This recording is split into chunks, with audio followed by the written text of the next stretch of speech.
Hello, welcome to VLGA Connect. I'm Chris Eddy. Our program brought to you by Hunt and Hunt Lawyers. Each week we bring you news, interviews and discussions on issues of importance and interest to the local government sector in Victoria. And thanks for your feedback on recent weeks as we bed in our new format for 2025. Joining me today, the Mayor of Mansfield Shire to talk about council concerns over the new emergency services levy. We look at an innovative building services collaboration between two rural councils, and mandatory professional development for councillors is here. Kendrea Pope joins me to look at what CEOs and councillors need to take into consideration. But first, let's update you on some of the week's happenings with Connect News. The CEO of Glen Eira City Council, Rebecca McKenzie, has announced that she'll step down in August from the position that she's held for 9 years. Ms McKenzie says she has no firm plans for beyond her current role, but that she'll stay connected to public purpose and local government. The announcement brings the number of Victorian councils currently in the market for a new CEO to an unprecedented number of 12, including Golden Plains, where the CEO Shane Walden announced his resignation this week and he's departed the organisation. Phil Josipovic, the Director of Infrastructure and Environment, will act as CEO for the next 28 days. And a change of acting CEO at Hobsons Bay City Council. Former Wyndham Council and MAV CEO Kerry Thompson is coming into the role from Monday. Current acting Rachel Lunn will return to her substantive position next week. Ms Thompson steps in as external and internal investigations continue at the council, during which the CEO Aaron van Egmond and other senior executives are suspended from duty. Kingston Council is demanding immediate action from the state government after more native trees were felled at Groves Reserve in Aspendale. Mayor Georgina Oxley has expressed deep frustration at the ongoing environmental destruction as the level crossing removal project continues to remove mature coastal banksia trees, some dating back more than 180 years. The council is calling for an urgent meeting with the Transport Infrastructure Minister and the local member for Mordialloc. A former Colac Otway councillor has used the public question time segment to level accusations against the council's chief executive. Tosh Jake Finnegan made claims about CEO Anne Howard's involvement in an incident involving a car and a school student, allegations that Ms Howard has refuted. The Geelong Advertiser reported that the council has removed online access to the meeting recording while it seeks advice on defamation risk. The Victorian government has revised its housing targets, scaling back plans for some Melbourne suburbs while maintaining ambitious growth goals for others, and it's warned it may strip planning powers from councils that fail to meet these new targets. That's drawn some swift reaction from around the sector. 25 new train and activity centres have also been announced this week, including making the cities of Yarra and Melbourne city-wide activity zones. The Mayor of Whittlesea, Aidan McClindon, has pushed back against calls for his resignation with a long personal statement published to social media last weekend. Councillor McClindon said he's met with police amid escalating security and safety concerns, and he's lodged a formal complaint with the Independent Broad-Based Anti-Corruption Commission. City of Greater Bendigo Council workers have reportedly accepted a new enterprise agreement that includes wage increases of 4% in the first year and 3% or $50 per week in subsequent years. The Bendigo Advertiser reported the new agreement also improves conditions for parents and improved various allowances. In a move to support the homeless community, secure storage lockers will be installed in Echuca next month. The $8,500 initiative is a collaborative effort between Campaspe Shire, Victoria Police and Anglicare Victoria. Meanwhile, Campaspe Shire Council has asked officers to prepare a policy and zero tolerance against harassment statement after an officer's parent was approached at their home over a proposed pavilion development in Kyabram. The issue was raised as a matter of urgent business at the council's meeting last week. And finally, join the VLGA for a special lunch event on Tuesday, the 4th of March, as the first ever VLGA Victorian Councillor Census is launched. facilitated by Tanya Kovac, CEO of Gender Lens Australia. 2 panels will take a deep dive into the results. You'll hear first-hand perspectives and experiences from past and present councillors and get insight into how the sector and the VLGA is planning to respond. Don't miss your chance to network with your fellow members and share your own experiences. It's Tuesday, the 4th of March at the Lyceum Club in Melbourne. Visit vlga.org.au to book your ticket. That's the latest Connect news. Don't forget to listen to the Local Government News Roundup podcast throughout the week for the latest breaking news from across the sector in Australia and beyond. Now it's time to bring in our first guest for today to talk about a contentious issue that has many rural Victorian councils concerned. Steve Rabie is the Mayor of Mansfield Shire, a second-term councillor in his second year as Mayor, and he joins me now to talk about this new emergency services levy and the impact that it's going to have. Steve, thank you for joining us on VLGA Connect today. Yeah, thanks, Chris. Thanks for asking me to come on board. I'm looking forward to our chat. Well, you're one of a few mayors, and a growing number, can I say, of mayors around the state that are raising the alarm about this levy. It's a change to the fire services levy, as I understand it. It's now an emergency services and volunteers fund. Still will be collected by councils, but there's been a few changes here that are causing concern. Can you outline what they are? Yeah, sure, Chris. Look, I think the major concern is the massive increase in this new levy, and let's just call it a tax, shall we? Because that's what I think it is. It's a massive increase. Our position, or our worry, Chris, is that the shires or local government will have to collect this as we have been doing for many years. I think since 2010, something like that. But it's been a minuscule amount of money. The government do pay us to do it in our shire. We get paid about $50,000 a year to collect the levy. However, our concern is the massive increase across the board will impact people during this year of cost of living crisis. And my worry as Mayor is that our frontline staff will cop the wrath. Remembering that, local government's the only government with a front desk. So what do people do in the country or elsewhere? They go in and see people in the shire, in the front desk, and our frontline staff, I'm worried that they'll cop the wrath or the unrest. Yeah, well, we're already seeing so many examples of that happening without this sort of issue compounding it. Steve, you sent me some numbers. I'm quite staggered by them. Just give us a couple of examples, particularly farmland. What sort of an increase are we talking about here? Okay, so farmland, let's say a farm, a very small farm would be maybe 100 acres. Valued at 1.25 million. Now, this is their valuation, okay? The valuation that they will be using will be the same valuation that you're using on the land tax, which we've also got a problem with, but we won't go there. Yeah. So it's farmland at 1.25 million. Over the last 4 years, in 2022-23, the fire services levy increased 3.63%. 3.63%. In 23-24, it was 7.89% increase on top of that. 24-25 is 43% increase. And now the projected increase on the 1st of July this year will be 109.91. Let's call it 110% increase on top of all the other increases. So I was just going to make that point. So that's year on year. So if you look back over 4 years, you're getting up towards 200%.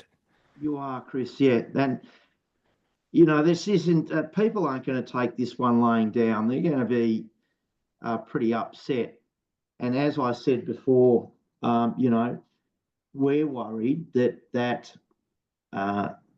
the government's basically not only cost shifting onto councils across the board year on year, but now they're cross-shifting the reputation.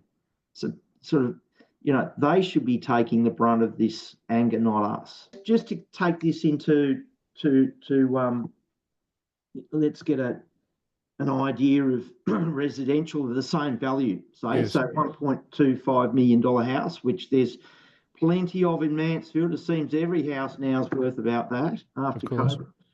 So the increase on 22-23 was 9.78%.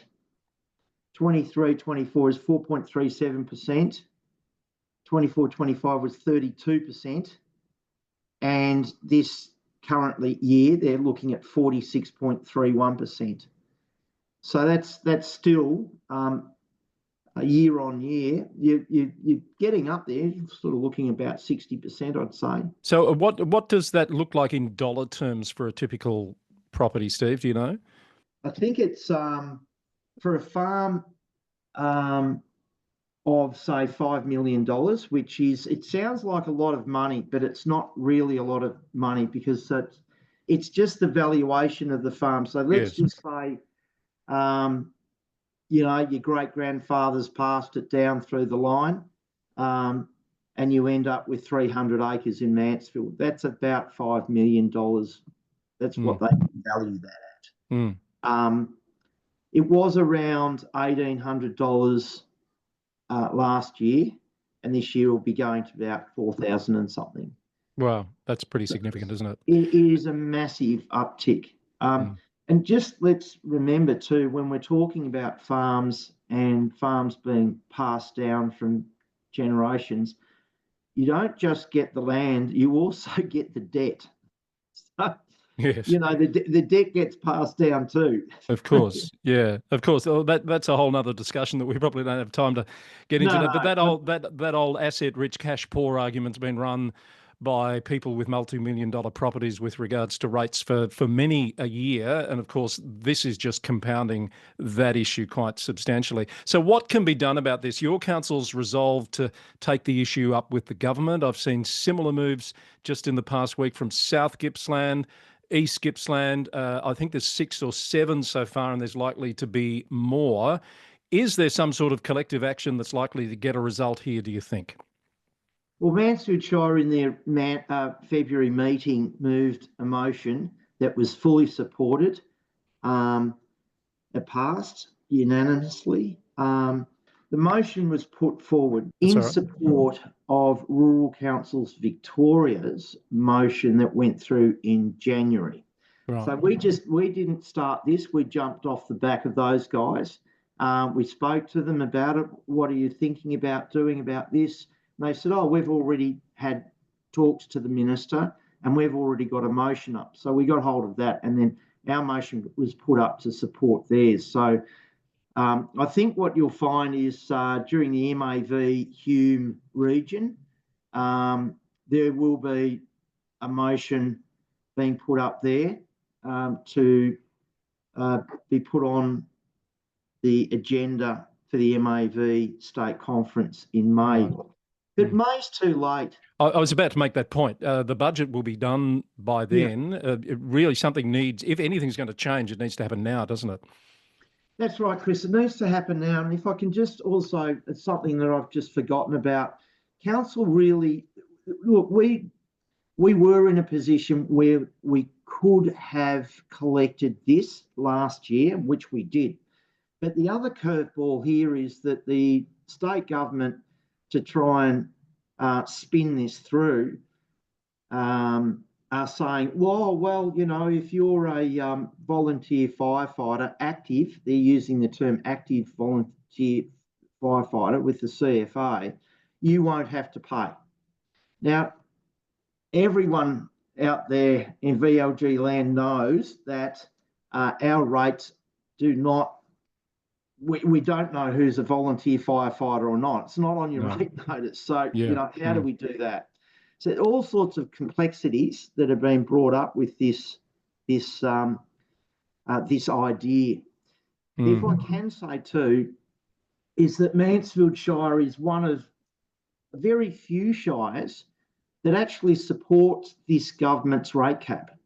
We believe the rate cap's a good idea. We believe that it forces councillors and to look within the organisation for savings and to streamline the organisation. That's our view, and pass those savings on to the community through rate relief if you can. So I'm just saying that the question I would ask the Premier and any minister is, if you're forcing councils to adhere to your rate cap, how is it that you're not complying to some sort of cap? How can you increase what is essentially a rate on a property by 180% or 109% or? Yeah, fair question, and it's been asked about the emergency services levy in the past. Look, that's we're probably out of time, Steve, but thank you for highlighting some of those complexity, some of the complexities of the issue. I know that the new treasurer is from the country. I think you're hoping that there'll be some consideration, I guess, from that sort of background of the impact of these issues.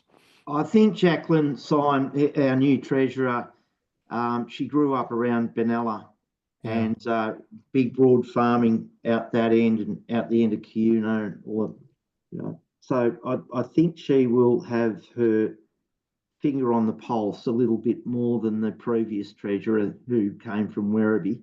Yeah. But I can imagine that the Werribee vegetable farmers, the Italians that came out to this country and worked very, very, very hard to create what they have now, they won't be happy either. No, and you make a good point there. We've not heard a lot from the metro councils. Perhaps it's still a bit of a sleeper on some of those councils' radars. All right, thank you, Steve. Great to have you on the show. Really appreciate your time, and all the best with you with your endeavours to get some change here. Yeah, thanks, Chris. And remember, this doesn't just affect rural areas. This affects everyone in the state. Yep. Steve Rabie is the Mayor of Mansfield Shire Council, joining me here on VLGA Connect today. You might have heard recently an announcement from Mount Alexander Shire that it was teaming up with Hepburn Shire to deliver building services, a new arrangement that's coming into effect from April. Keen to find out a bit more about what's new and different about this arrangement. I'm joined by Michael Annear, Director of Infrastructure and Development at Mount Alexander. Michael, you led the negotiations to set this arrangement up. How did it all come about? Thanks, Chris. Yeah, so it's a really exciting opportunity for us. Here in Mount Alexander, like many other councils, we're always looking for opportunities to improve efficiencies and get ahead of the game a little bit. For us specifically, this was also a key contribution to our financial sustainability, as with other decisions we've made recently, particularly around aged care, where we've decided to stay in for the needs of our community, but also to look at how we can grow as an organisation. Yeah. This one particularly was a key one where we identified real synergies with Hepburn around our common approach to delivering building services. We identified efficiencies really early on around financial savings and around reducing the duplication of efforts. But also we were wanting to get ahead of some of those challenges we see with workforce management and attracting and retaining building surveyors in regional Victoria, which is getting really, really hard when many professionals are leaving that sector.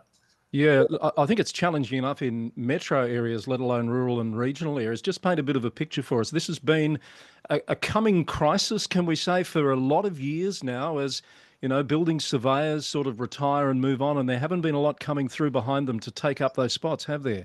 That's right, Chris. So it's actually right from the beginning to the end, and we experienced that here in Mount Alexander, and I know Hepburn has as well. So we've invested, and we were very lucky to get some support from the state government's Women in Building Surveying program.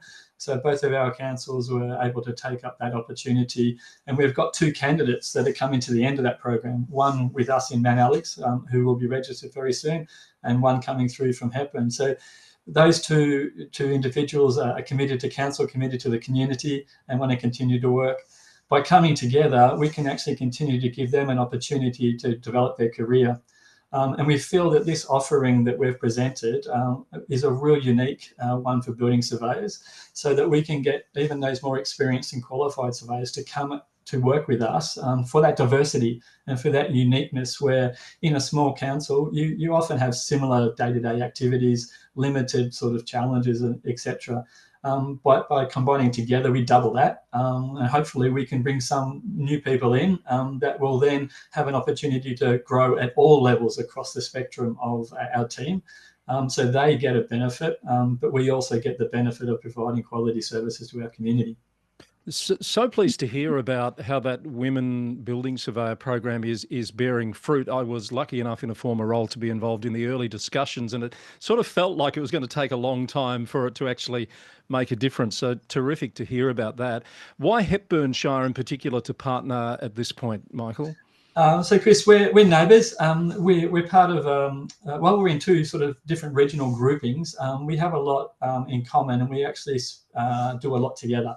We share a lot of our work, we share a lot of our challenges, etc. So I think it comes down to a couple of key things. We've got a commonality in our approach to delivering building services. So for example, in Mount Alex, we don't go out there seeking to find people. We're not out there trying to find things. We're really looking to bring people and help people get in line with the legislative requirements. So it's a common approach there. So we're not out there trying to seek funding and generate income. We really want people to live a healthy and effective life within the legislative requirements. So that common approach was a key basis. There is a basis of trust, and that's key. So it's a bit cliche, but the relationships really do form that basis of trust. And we've got that trust to be able to explore different working models and to be able to allow each of us to take the lead on different things. And that's what's happened here as well. And then I suppose for both of us, we have had challenges with regard to staff and retaining staff, and coming together gives us that better value, we find, at all levels, even all the way up to the municipal building surveyor, which typically are contractors at the moment. So this opportunity allows us to bring that in-house and to have that more focused on the work that we do across our two shires, rather than engaging a contractor that might be working across 3 or 4 different councils as we go forward. So those synergies pretty much align to why we came together. It took us about 18 months, Chris. So about 18 months for the decision, which was enacted in sort of December last year, and we're following through to commencing on the 1st of April this year. Does it, is it something that you could see being applied more broadly with other councils, do you think, or is it something that would only apply to sort of 2 working together? What's your thoughts? No, indeed. So we initially started out with a couple of other councils, and they, with one other council, I should say, and they're still interested. So some of the challenges are some of the legislative hurdles. So we need to be able to work within the Building Act and the regulations, which does require each council still to nominate an official delegate, while we in Mount Alex will do all the administration. We're also looking at this across a couple of neighbouring councils for other statutory services, but then also technical services, for example, in asset management. And we're working with other councils currently at the moment, exploring areas such as cybersecurity, IT, and building off some of those previous combinations and benefits of procurement, and seeing how that goes further. So what we find is that different areas are more aligned, and you've got to really unpack that legislation to see what each council could delegate outside of their own staff workforces. And one of those key ones that I'd love to be able to get over the hurdle is planning, because it's pretty common across the councils, and similar issues with workforce management. So some of that legislative challenges are there that we're still trying to work through. Yeah, so given those legislative challenges, is there an advocacy piece there, perhaps more broadly, that the sector you'd like to see sort of taking up to get some of those red tape issues dealt with? Yeah, we've touched on that amongst our own regional groupings and things like that, and it's just about how do you find the right time. There's a lot of things happening in the planning basis at the moment, and I think some of the state government's announcements to do a review of the Planning and Environment Act, and some of that could be timely in the sense of being able to see how that might be able to embrace some of these challenges that we face to streamline those internal processes the community don't see. Obviously often relate in frustrations for the community because of time delays and red tape, basically. Very true, very true. Now, speaking of what the community does and doesn't see, perhaps one last question. As this new arrangement with Hepburn kicks in, do you think the community will notice a difference in any way? I'm hoping not, Chris. I'm hoping not a negative difference, I should say. I'm hoping that they're going to see the difference in the timeliness of the response, the difference in the way that we're able to continue that smooth operation between both councils. We've got it set up behind the scenes that it shouldn't impact people in Hepburn from the staff being employed by Mount Alexander, and both the director in Hepburn and myself are really committed to that. So for our community, so hopefully it's only a better experience of that experience, Chris. Shared services has got a bit of a bad rap over the years because there's I think a sense out there that it doesn't work or it hasn't been able to work effectively in many cases. All power to you here. I hope it works really well and look forward to hearing about some of those other opportunities as well. Thanks, Chris.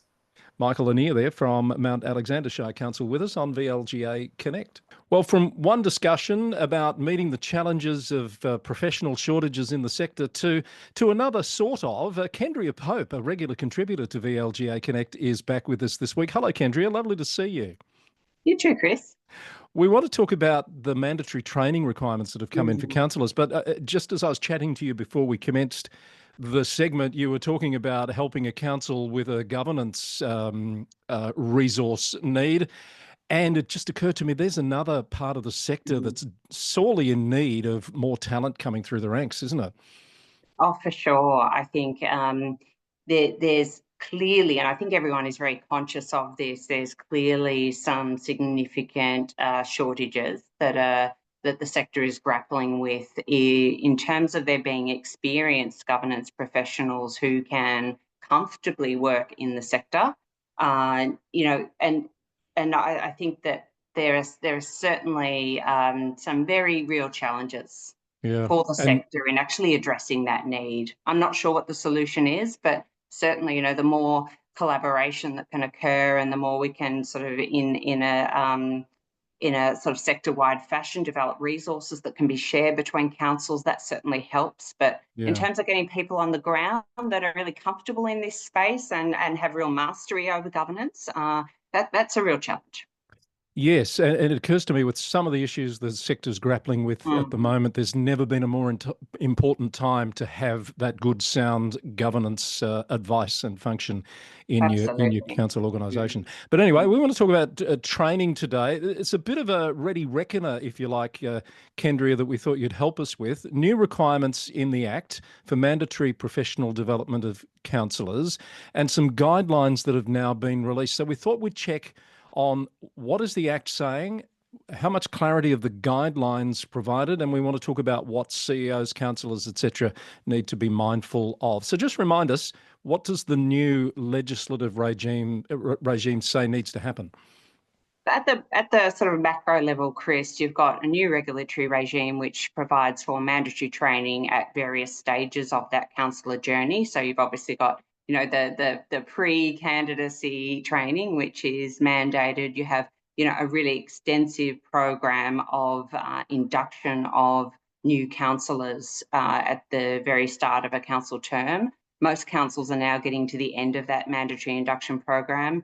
The Act then, and this is further, in more detail articulated in the regulations, the Act actually then provides for mandatory professional development for all councillors throughout the council term and specifies that councillors must undertake professional development activities each calendar year and that must be certified as complete through a sort of joint signatory between the participating councillor and the CEO.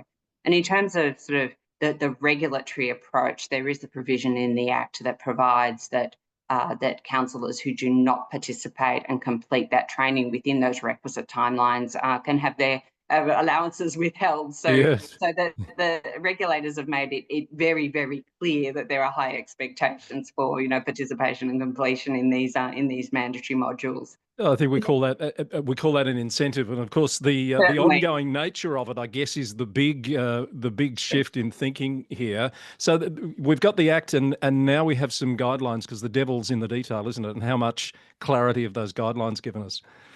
Well, I think that the guidelines certainly are intended to give decision makers in the sector as much flexibility as possible in terms of the practical application of the regulatory framework. So the guidelines do sort of helpfully take you through how a training regime could actually look in your individual council. I think that the challenge, of course, is getting clarity and absolute clarity on what the regulatory minimum standards are, and sort of working through how that can be applied in a practical sense, given the resource and time considerations that must be taken into account by councillors when they're actually committing to what is actually a very new and quite extensive program of professional development. And I think we have to keep in mind too that councils are they're sort of deep into their strategic planning process at the moment. They're doing that early work around their long-term financial planning. They're sort of probably well on the way to developing their first annual budget. And in addition to all that strategic work, you've got the regular throughput of council meeting agendas and the planning matters that need to be considered. You've got a lot of community engagement, which is occurring at the moment. And they've just come off the back of the really intensive induction programs that have been rolled out. So I think it's worthwhile just acknowledging that it is an incredibly busy time. It's peak time for councils. And at this point, they are, it's another ask, I suppose, to have them pause and consider how they actually want to give effect to those new mandatory requirements throughout the council term, but most immediately in terms of the upcoming annual budget, how they're going to provide for that training and how they are going to work together as a collective decision-making body to ensure that there is a good return on the investment that they make in that training.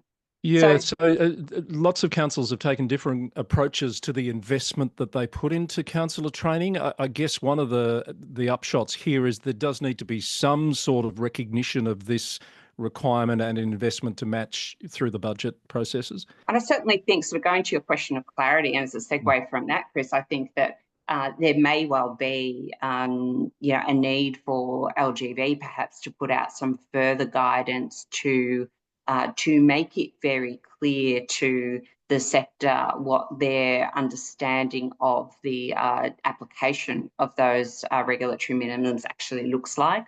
So the guidance is facilitating councils toward coming up with an optimised, program that they would roll out. But some councils will just want the answer, what is the bare minimum? What is my requirement? What are you actually mandating? And I think that perhaps as the sector grapples with this and what it actually looks like and the kind of time and cost implications of it, perhaps there might be some need for further discussions and further advice coming from LGV on how the sector can respond more confidently to some of those questions.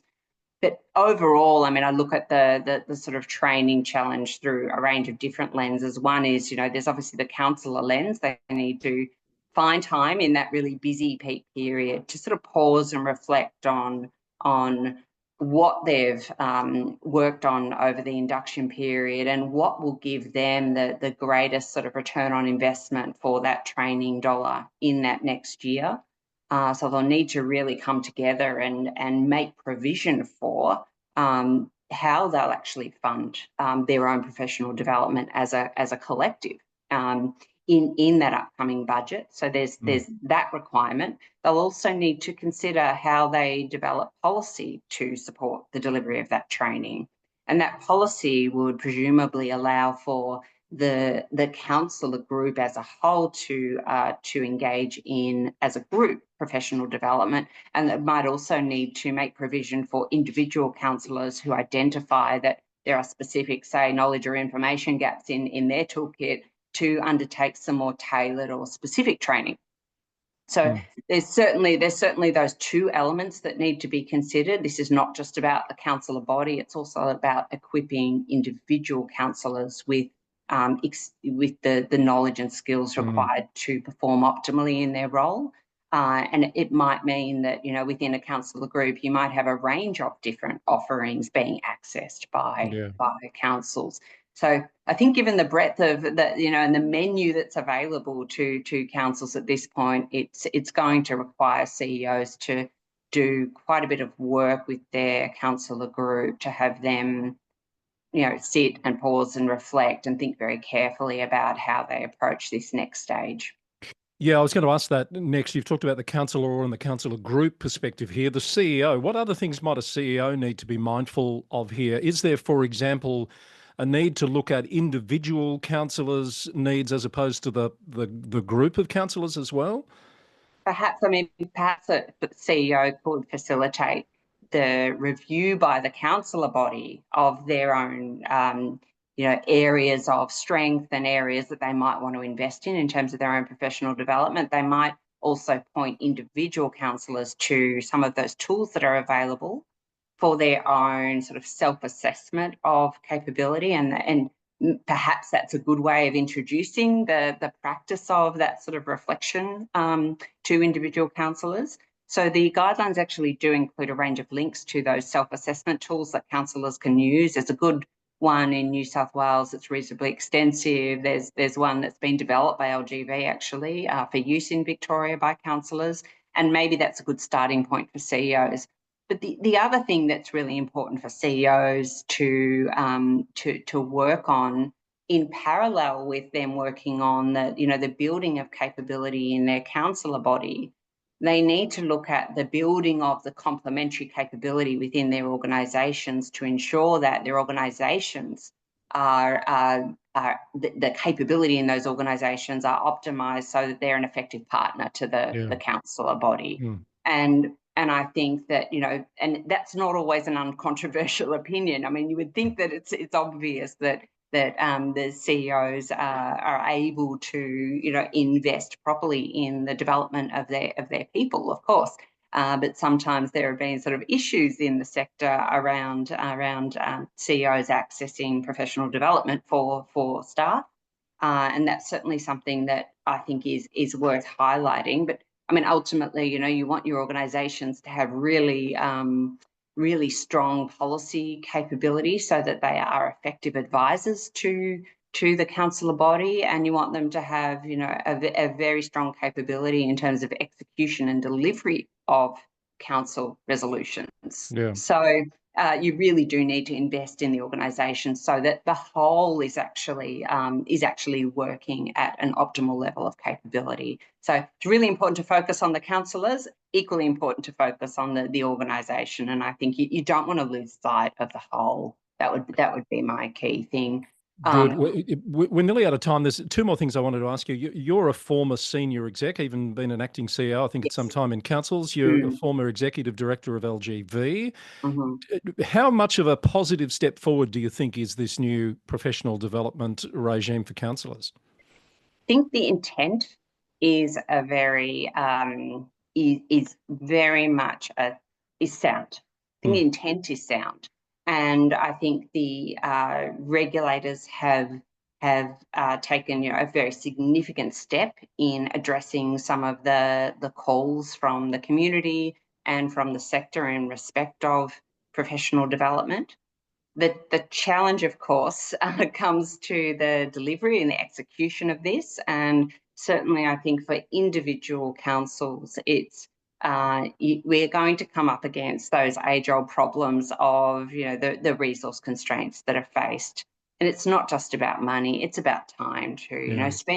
Having councillors who are incredibly busy and who are at a peak time in council business, even find the time and space to properly consider their professional development in the context of a role that perhaps is very new to many of them, I think is quite a significant ask. So yes, I think it's a very positive step forward. I think that there will no doubt be the great need for councillors and for CEOs to look to the sector to support them with the sort of offerings that are out there in terms of professional development. And I know that the VLGA recently released their prospectus on the range of offerings that are open to the the sector that do meet those mandated requirements. And no doubt the other peak bodies will also have their, their programs that they are running. So there's certainly resources out there, but I'm very, very conscious of the challenges, particularly in some of those lesser well-resourced councils, for accessing the opportunities and making the most of what I think is overall, a really positive opportunity for the sector. Yes, and on that last point, I know the VLGA has given consideration to those different resource capabilities of councils in developing their councillor professional development program, which includes a recommended training schedule. I think that's out for all now, but if you get in touch with the VLGA, you can find out some more info on that. One last quick question, Kendrea. Do we see a time in the not too distant future where the inspectorate or LGV or someone takes a look at compliance with these new training requirements? That's probably inevitable at some point, isn't it? It is inevitable, isn't it? I mean, I always say when I deliver the councillor training, I say, well, compliance is just the start. Good governance is actually about performance. Organisational performance ultimately, and ensuring you're actually within the resources available, able to meet the needs of your community. So yes, compliance is a necessary, but it's certainly not the end goal, shall we say? Indeed. Kendrea, it's always great to have you on. Thank you for your insights on that. All the best with the work you're doing with various councils around the state on governance and other challenging issues, and we hope we'll have you back on soon. Thank you. Well, that is all we have time for on this week's edition of VLGA Connect. We've covered a lot of ground again.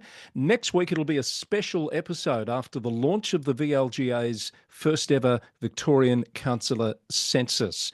I look forward to telling you a bit more about that exciting, groundbreaking piece of work on next week's program. I want to thank Tony Ranick and the team at Hunt and Hunt Lawyers for their ongoing support of VLGA Connect. And thank you to you for watching and listening in ever-increasing numbers on YouTube and on your podcast players. We'll be back with you again for more VLGA Connect very soon. Bye for now.